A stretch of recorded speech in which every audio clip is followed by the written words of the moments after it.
केंद्र सरकार द्वारा जातीय जनगणना को राष्ट्रीय जनगणना में शामिल करने की घोषणा के बाद राजनीतिक प्रतिक्रियाओं का दौर शुरू हो चुका है। छत्तीसगढ़ के मुख्यमंत्री विष्णुदेव साय ने कहा कि यदि केंद्रीय कैबिनेट ने फैसला लिया है तो उसका पूरी तरह से पालन किया जाएगा।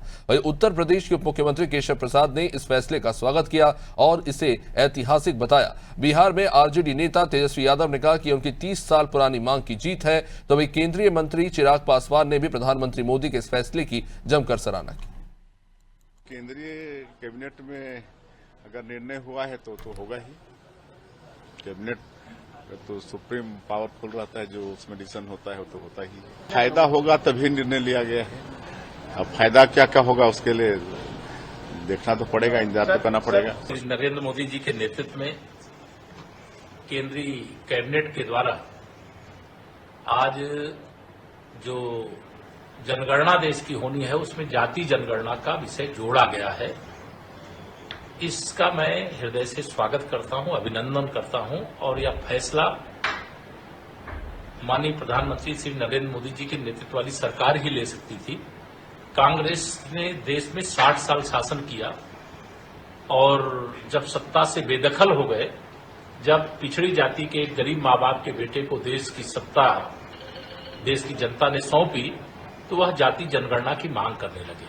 लेकिन आज का जो केंद्रीय कैबिनेट का फैसला है, कांग्रेस के जो नेता हैं श्री राहुल गांधी जी और उनकी कंपनी, उनके मुंह पर ये करारा तमाचा है। ये बड़ा और ऐतिहासिक फैसला है जिसके लिए मैं अपनी तरफ से, मेरी पार्टी लोक जनशक्ति पार्टी रामविलास की तरफ से, मेरे प्रधानमंत्री आदरणीय नरेंद्र मोदी जी का हृदय से आभार प्रकट करता हूं। मेरे बिहार की 14 करोड़ जनता की तरफ से और समस्त देशवासियों की तरफ से मुझे लगता है आज एक लंबी जो हम लोगों की इच्छा थी, मांग थी, ख्वाहिश थी, आज हर उस देशवासी की इस ख्वाहिश को मेरे प्रधानमंत्री ने पूरा करने का कार्य किया।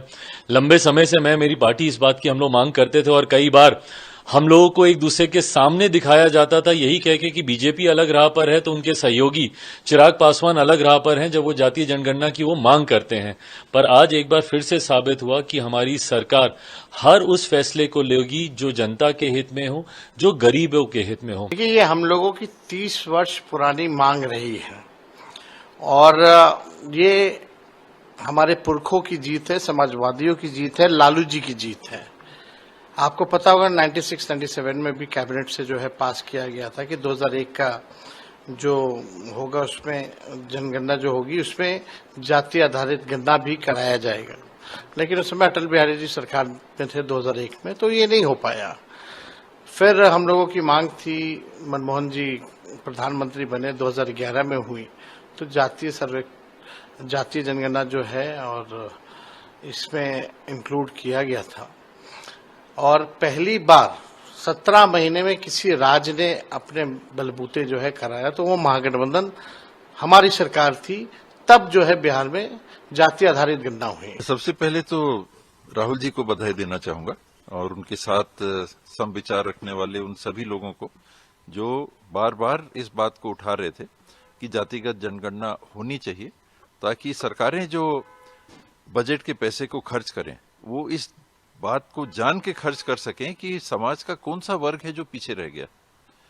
इसलिए वो बहुत जरूरी था जातिगत जनगणना होना। 1931 में हुआ था, उसके बाद 2012 में हुआ, उसके आंकड़े प्रकाशित नहीं हो पाए और लगातार ये मांग उठ रही थी कि जातिगत जनगणना से समाज में जो पीछे रह गए हैं, किन कारणों से पीछे रह गए हैं, वो क्या भौगोलिक हैं, क्या वो सामाजिक हैं, क्या वो आर्थिक हैं, क्या वो परंपरागत हैं, रूढ़िवाद है उसमें, क्या कारण है कि देश का कोई हिस्सा विशेष पीछे रह जा रहा है।